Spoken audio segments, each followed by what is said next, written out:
Bismillahirrahmanirrahim. Alhamdulillahi rabbil alamin. Wassalatu wassalamu ala asyrafil anbiya wal mursalin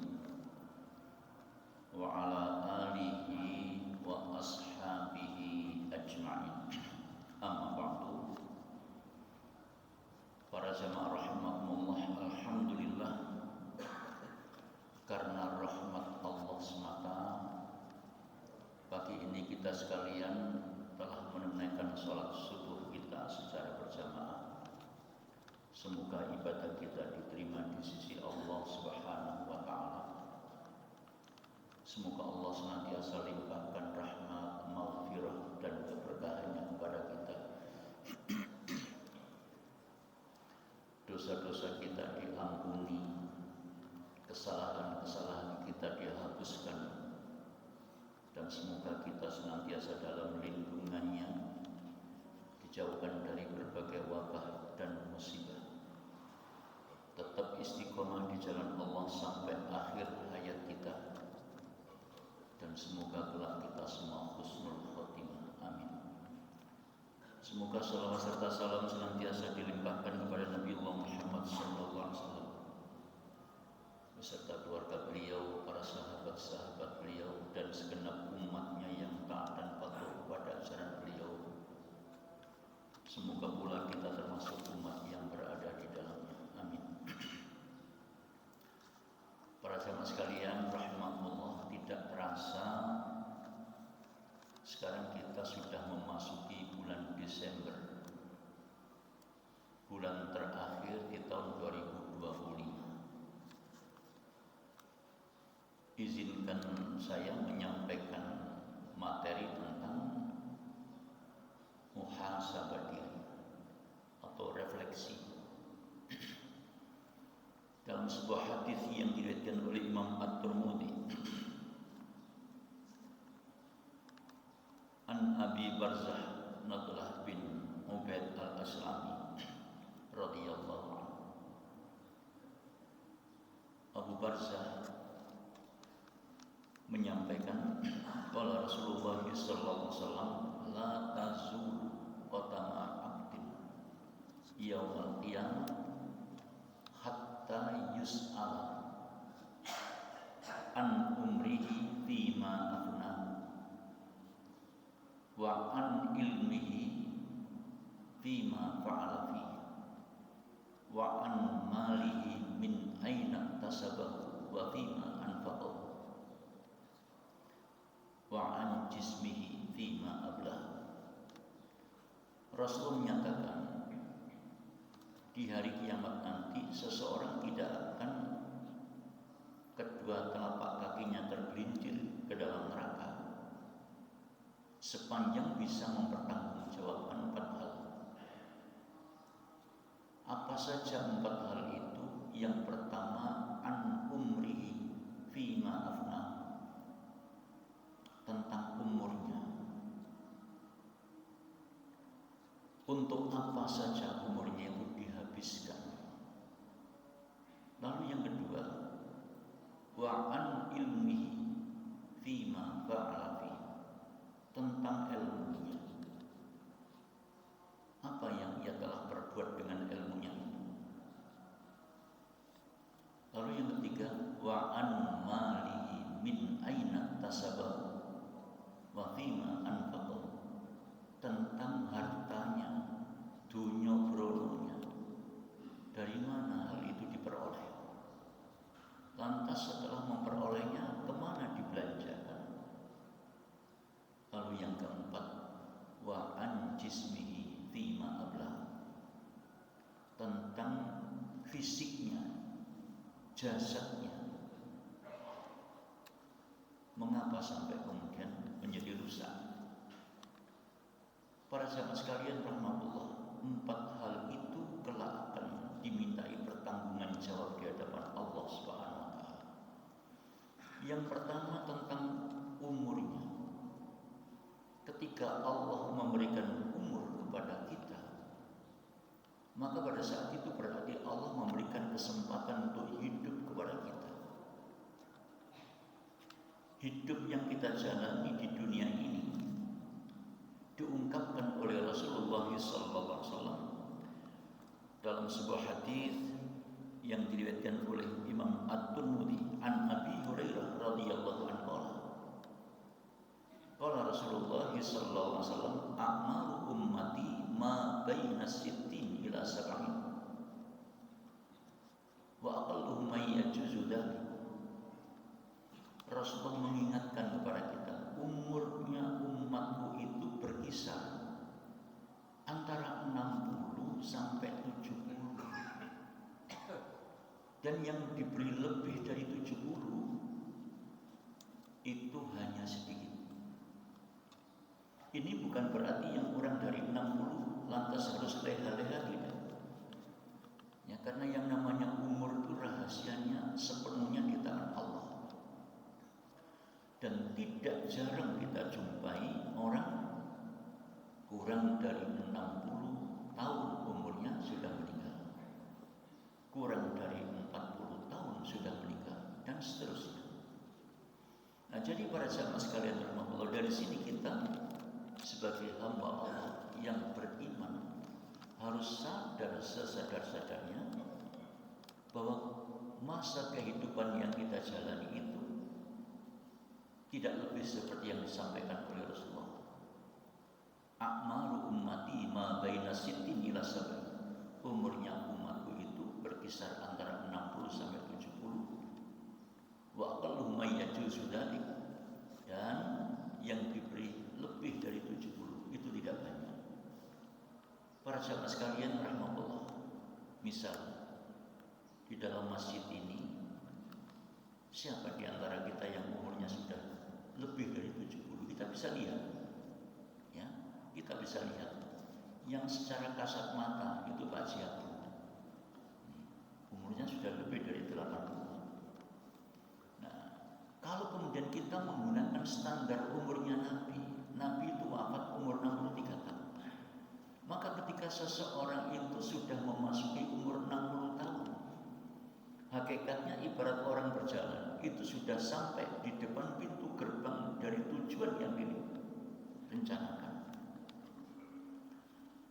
Kalau kemudian dia umur 60 tahun menggunakan umurnya Nabi SAW sebagai standar, praktis hidupnya berarti kurang 3 tahun.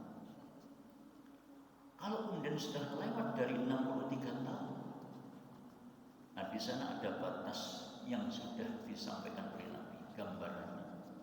Tinggal menunggu perkembangannya. Bisa jadi nanti 61, bisa 60, bisa jadi 64, bisa jadi 65, dan seterusnya. Ketika sudah mencapai umur 70, tinggal menunggu berikutnya semakin dekat, dan semakin dekat. Jadi para jamaah sekalian rahmatullah, karenanya maka dengan apa yang disampaikan oleh Nabi itu, sekali lagi sebagai orang yang beriman kepada Allah harus betul-betul memiliki kesadaran yang tinggi bahwa kehidupan yang kita jalani itu tidak lebih dari seperti yang diungkapkan oleh Nabi. Nah, para sahabat sekalian rahmatullah, sementara di dalam hadis yang lain riwayat Imam At-Tirmidzi juga an Abi Sufyan Abdullah bin Yusrin al-Aslami radhiyallahu anhu qala Rasulullah sallallahu alaihi wasallam, khairun nas man tala umruhu wa hasuna amaluhu. Sebaik-baik manusia adalah orang yang diberi panjang umur oleh Allah. Sebaik-baik orang adalah orang yang diberi panjang umur oleh Allah. Lalu di balik panjangnya umur itu, dia senantiasa berusaha membaguskan amalnya. Dengan kata lain, dia memperbanyak amal soleh.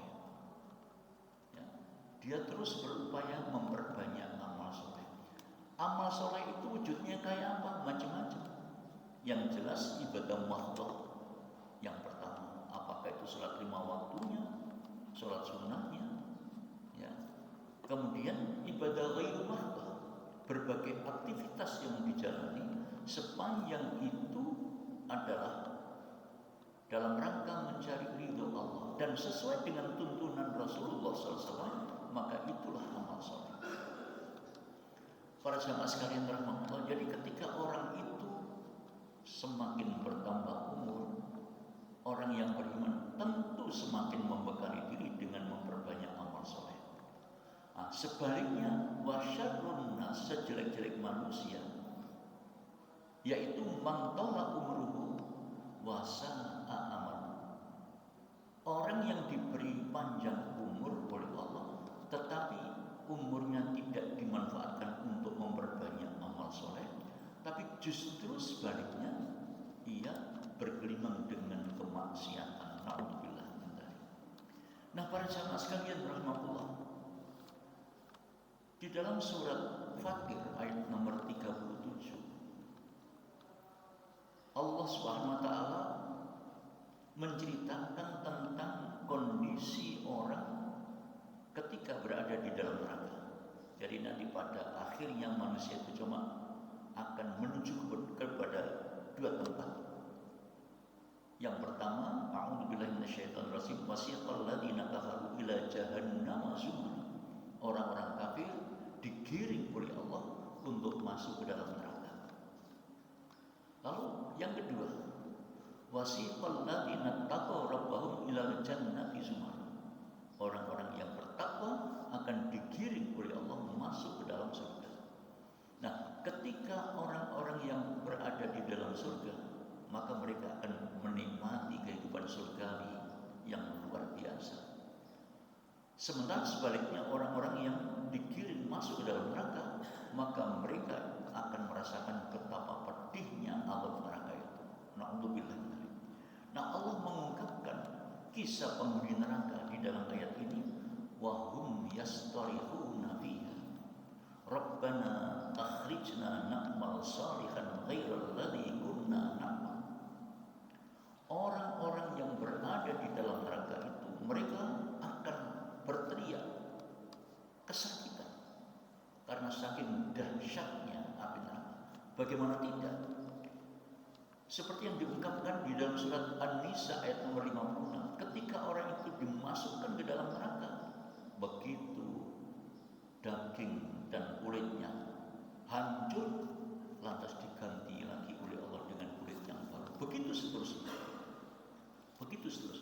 Lantas minuman yang disuguhkan bukan minuman yang bersumber dari air mineral yang sehat, tapi justru air yang panas, nanah busuk, dan bahkan cairan tembaga yang sangat panas. Na'udzubillah.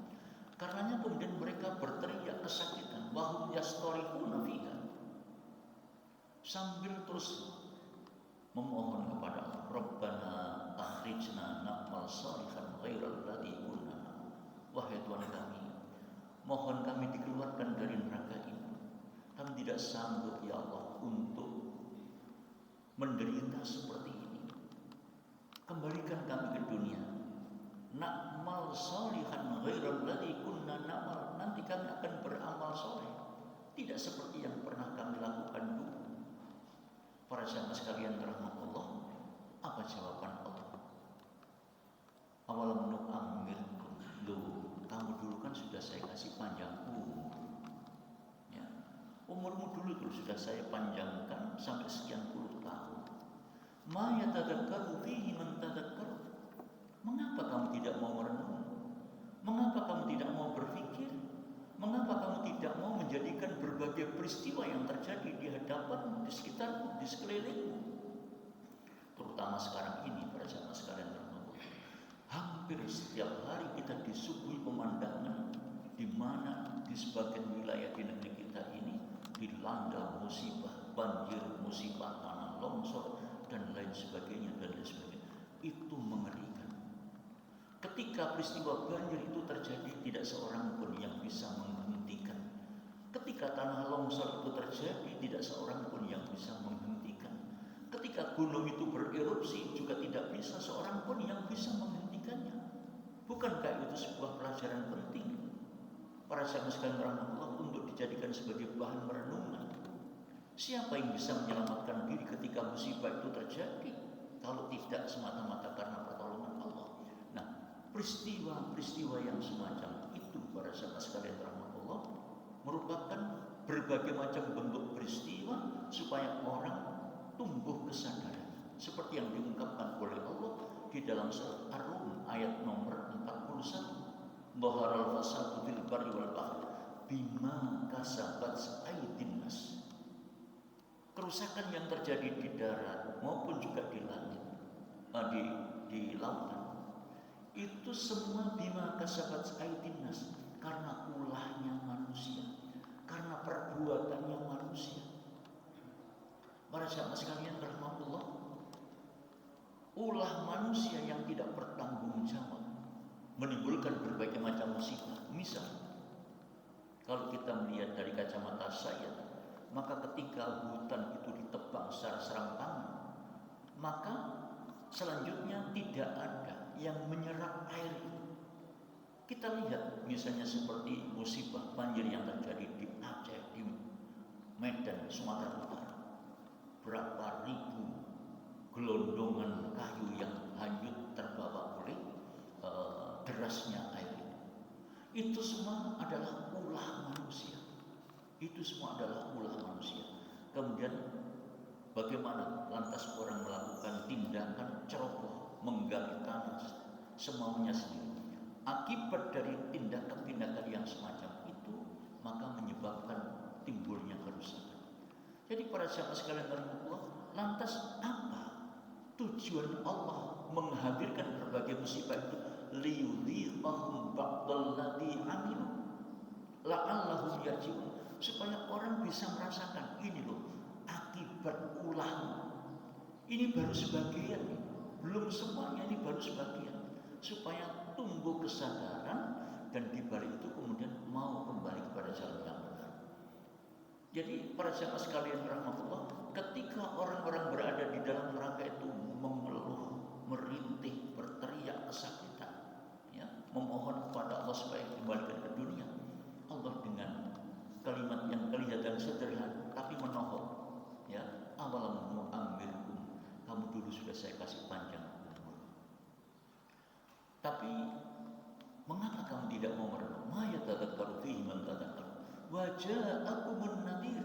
Dan bukankah saat itu sudah ada orang-orang yang menyampaikan peringatan, membacakan ayat-ayat kami, membacakan tuntunan-tuntunan Rasulullah di hadapan, tapi kamu acuh, kamu tidak peduli.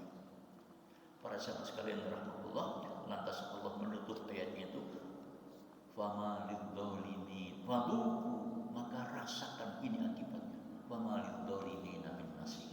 Tidak ada orang yang bisa menolong terhadap orang-orang yang berbuat zalim ketika mendapatkan azab yang begitu. Siapapun tidak bisa menolong, bapak, ibu, dan siapapun tidak bisa menolongnya.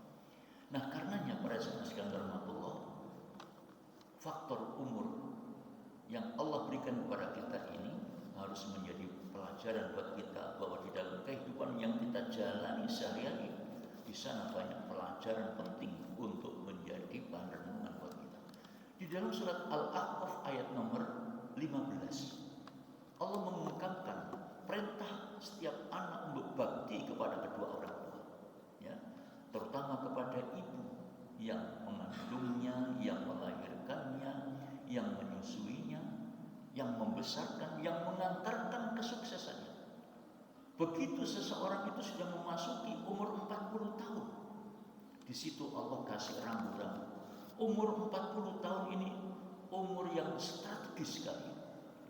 Maka kita lihat Nabi SAW diutus oleh Allah itu setelah memasuki umur 40 tahun. Mengapa demikian? Karena orang yang sudah memasuki umur 40 tahun itu pola pikirnya, sikap hidupnya itu sudah mulai tertata dengan baik. Cara berpikirnya, berpikir secara bijak, mengambil keputusan dalam segala tindakan, mesti dia akan berpikir lebih dalam, lebih rangkap, lebih bijak. Kalau saya berbuat begini, jangan-jangan nanti akibatnya begini, dan seterusnya, seperti itu. Karenanya para jamaah sekalian rahmatullah, ketika orang itu sudah memasuki umur 40 tahun, apalagi kemudian dia sudah meraih kesuksesan dalam perjalanan hidupnya, maka pasti dia akan merenung. semua ini tidak lepas dari peran orang tua. Ibuku yang melahirkan, yang mendoakan dan seterusnya, itu adalah jasa orang tua yang luar biasa. Karenanya siapapun orangnya yang durhaka kepada kedua orang tuanya, Allah ancam, ya. Allah ancam mereka adalah anak yang durhaka, dan Allah tidak akan ridho kepada anak yang durhaka kepada orang tuanya. Anak-anak yang durhaka kepada orang tua jangan pernah mimpi untuk mendapatkan hidup yang baik di dunia, apalagi di akhirat. Rasulullah mengingatkan ridallah fi ridal walidain wa suhtullah fi suhtil walidain. Ridhonya kedua orang tua, ya, ridhonya kedua orang tua itu menjadi standar ridhonya Allah. Kemurkaan orang tua itu juga menjadi sebab murkanya Allah kepada seseorang. Nah, disinilah para sahabat sekalian rahmatullah, kita perlu muhasabah, koreksi diri. Sebaliknya, setiap anak yang bakti kepada orang tua, insya Allah hidupnya barokah. Insya Allah hidupnya barokah. Jadi para sahabat sekalian rahmatullah, ketika kita mau merenung, ketika kita mau berpikir lebih jauh, maka standar 40 tahun itu merupakan standar yang strategis untuk setiap orang apabila umurnya sudah memasuki 40 tahun. Disitulah kemudian mereka akan munajat kepada Allah. Rabbi auzi'ni an ashkura ni'mataka allati an'amta 'alayya wa 'ala walidayya wa an a'mala shalihan tardahu wa aslih li fi dzurriyyati inni tubtu ilaika wa inni minal muslimin. Lanjutan di surat Al-A'raf ayat nomor 15 tadi. Rabbi auzi'ni an ashkura ni'mataka allati an'amta 'alayya wa 'ala walidayya. Tuhan, bimbinglah aku, ya, berikan kepadaku petunjuk agar aku bisa senantiasa mensyukuri nikmat yang Kau berikan kepadaku dan kepada kedua orang tuaku. Rabbi auzi'ni an ashkura ni'mataka allati an'amta 'alayya wa 'ala walidayya. Kenapa orang tua disebut? Karena orang tua lah yang dia bisa sadari, yang bisa mengantarkan putra-putrinya menuju sukses. Walau mohon maaf, misalnya orang tua itu tidak bisa membantu secara finansial terhadap kesuksesan anaknya, tetapi yang lebih mahal dan jauh lebih mahal dari itu adalah doanya orang tua. Sebab doanya orang tua itu dikatakan oleh Nabi, da'watul walid li waladi. Salah satu di antara doa yang mustajabah, doa yang gampang dikabulkan oleh Allah adalah doa orang tua kepada anak. Ya, doa orang tua kepada anak gampang dikabulkan oleh Allah. Karenanya jangan pernah main-main kepada orang tua. Sebaliknya, ketika orang tua itu kemudian di dalam sikap dan ucapannya terdapat hal-hal yang kurang baik terhadap anak, itu justru semakin membahayakan. Na'udzubillah min dzalik. Nah, karenanya pada saat sekalian Allah, orang yang sudah memasuki umur 40 tahun, tingkat kesadaran pribadinya semakin matang, maka dia akan banyak merenung. Keberhasilan yang saya capai tidak lepas dari peran orang tua. Karenanya kemudian dia berdoa, Rabbi auzi'ni an ashkura ni'mataka allati an'amta 'alayya wa 'ala walidayya wa an a'mala shalihan tardahu. Dan ya Allah, bimbinglah aku agar aku bisa beramal soleh yang Engkau ridhoi, agar aku bisa membaguskan sikap dan perilaku yang terus bisa mengantarkan diriku untuk menuju kepada amal yang diridhai oleh Allah. Wa aslih li fi dzurriyyati inni tubtu ilaika wa inni minal muslimin. Sekaligus memohon kepada Allah supaya bisa menghadirkan lewat amal soleh itu untuk generasi keturunannya menjadi generasi yang soleh dan solehah.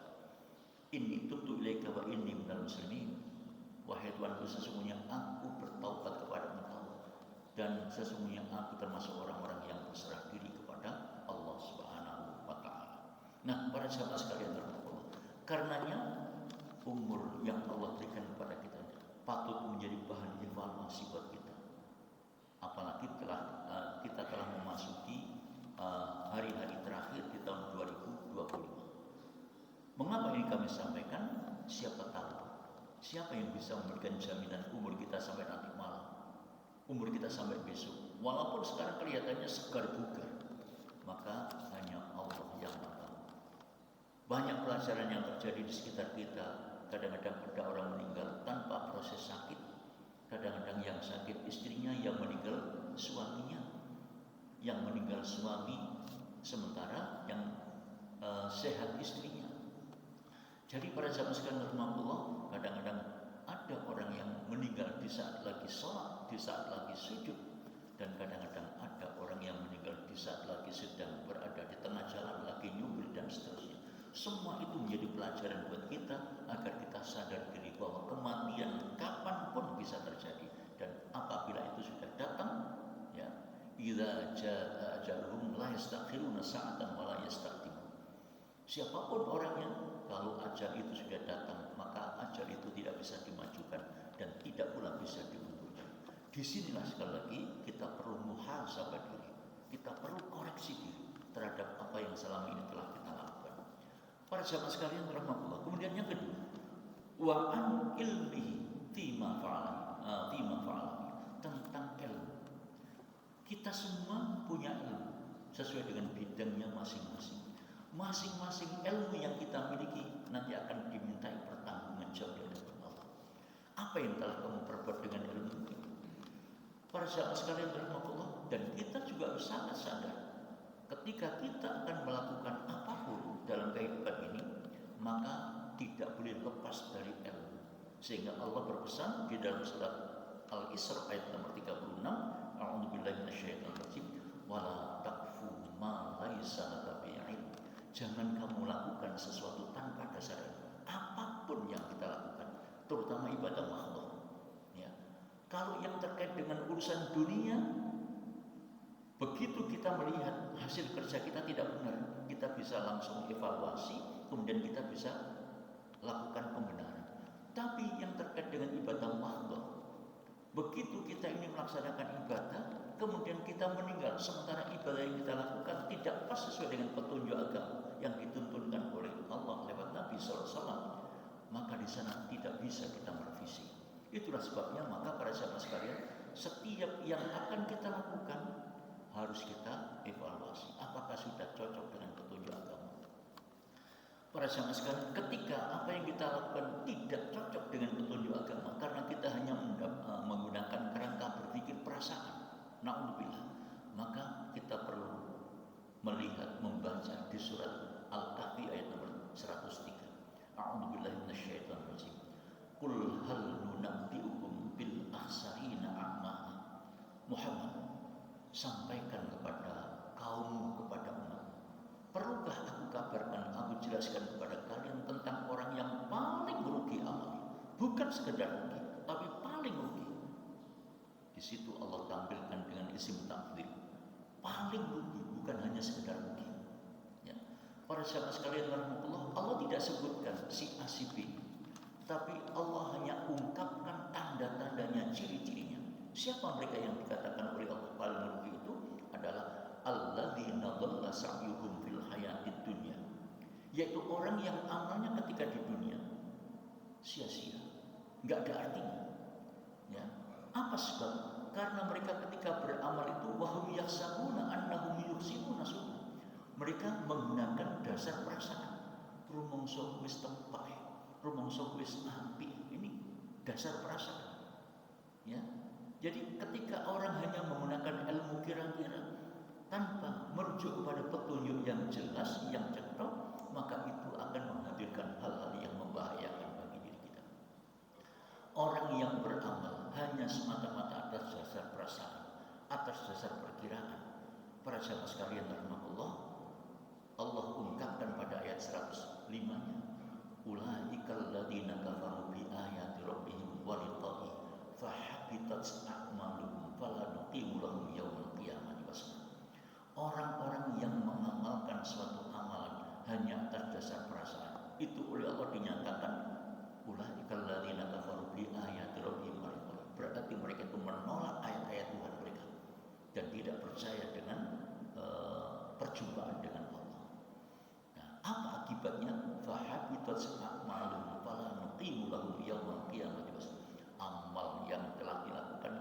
sirna, tidak berbekas. Ya, amalnya menjadi lenyap, hilang sama sekali, dan tidak direken oleh Allah sama sekali, karena jelas tidak benar. Na'udzubillah min dzalik. Lalu nasib terakhirnya kayak apa? Dzalika jazaa'um jahannam bima kafaru wattakhadhu ayati wa rusuli huzwa. Tempat mereka nanti adalah di neraka jahanam, disebabkan karena kekufuran mereka. Lantaran mereka itu menjadikan ayat-ayatku, kata Allah, dan Rasulku sebagai bahan ledekan, sebagai bahan cemoohan, sebagai bahan olok-olokan. Na'udzubillah. Nah, di sini para jamaah sekalian, dalam setiap kita beraktivitas, kita beramal, harus terus kita lakukan evaluasi dan koreksi diri. Saya kira ini sementara, insya Allah nanti kita sambung pada poin ketiga, yang ketiga dan keempat, karena waktu sudah jam 5:04. Kurang lebihnya mohon maaf. Subhanakallahumma bihamdik, asyhadu an la ilaha illa anta, astaghfiruka wa atubu ilaik. Assalamualaikum.